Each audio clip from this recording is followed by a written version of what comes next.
મારી સાથે doctor Rashmika, Isha IVF and fetal medicine centre, Palanpur.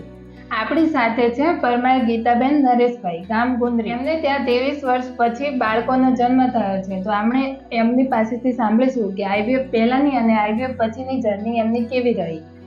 તમારી આઈવીએફ પહેલાની જર્ની કેવી રહી કે તમે ક્યાં ક્યાં બતાવેલું? બાળકોનો જન્મ થયા પછી 23 વર્ષની પછી તમારા બાળકોનો જન્મ થયો છે, તો તમને કેવી ખુશી થઈ છે? ખુશી થઈ બેન, કેમ નહીં, ખૂબ ખુશી. ડૉક્ટરે ભગવાન માના હતા.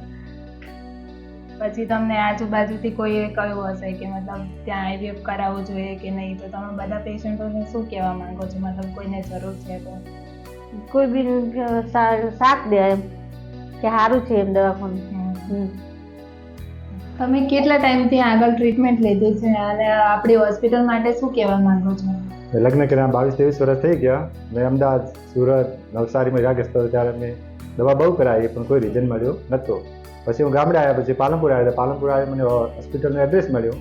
હું અહીંયા આવ્યો, સાહેબને બતાવ્યા બધી ફાઇલો.